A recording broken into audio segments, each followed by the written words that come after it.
Children laughing and playing, their bellies full after enjoying a warm meal of spaghetti and meat.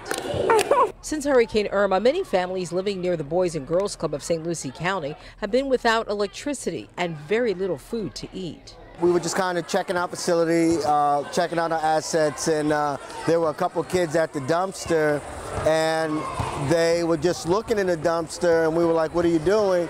And they said we were looking for something. While they didn't say that they were looking for food, we knew they were looking for food. The Boys and Girls Club is now accepting donations of clothing and pet food.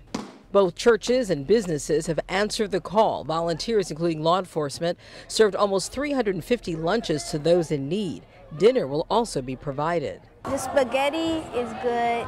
The lemonade is perfect. It makes them happy because they're having something to eat that the Boys and Girls Club is giving to them. The Boys and Girls Club of St. Lucie County says they will continue to serve meals Thursday and Friday and longer if necessary. Reporting in Fort Pierce, Tanya Rogers, WPTV News Channel 5. Now from WPTV, this is News Channel 5 at 5. We are being inundated with calls and emails and social media posts about FPL's response to the ongoing power crisis. Many of you asking, waiting, wondering when exactly will your power come back on? The company's offered little specifics, instead directing people at first to its website and also to its new app. But that is not working, apparently, according to customers, as FPL acknowledges. So today, News Channel 5's Alyssa Hyman asked some pointed questions, hoping to get some answers. And we're going to connect with Alyssa in just a minute. She's setting up right now, as a matter of fact, to get those answers. And we spoke to FPL last night. We spoke to FPL last night. Their app is down. They say more than half the power has been restored to people in Palm Beach County. They hope to have it all restored by the end of the week on the East Coast. Now, there will be some hardest hit areas where that may not be the case. Right. And Alyssa went there, and she's prepping a report for us right now. She went out and said, listen, we want a little bit more in the way of specifics. Also an app. I've had people say to me, wait, there was an app, it doesn't work. FPL said, yeah, it's not working. So a lot of frustration, understandably, and Alyssa's looking for some answers. So what'd you find, Alyssa? Right, well, no real specifics. FPL leaders continue to say they are racing to get the lights back on and that the restoration process has been 4 times faster than what we saw during Hurricane Wilma 12 years ago.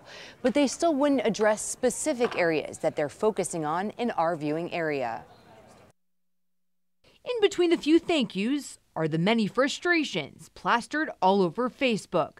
Families demanding answers, specifics, desperate for their power to come back on. Yeah, the grid is not symmetrical. The grid does not know business from residential. The grid doesn't know, one neighborhood from another. Florida Power and Light held this news conference today saying that of the 4.4 million customers that were without power after Hurricane Irma, that in a matter of 2 days, more than 60% of that has been restored.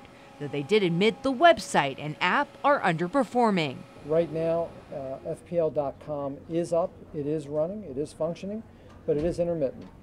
And we're going to have to continue to work the issue. That is an issue that, candidly, with all the volume we've seen, is something that we know we need to address. FPL, one of the largest utilities in the country, told us they hope to have the lights back on for their East Coast territory by Sunday.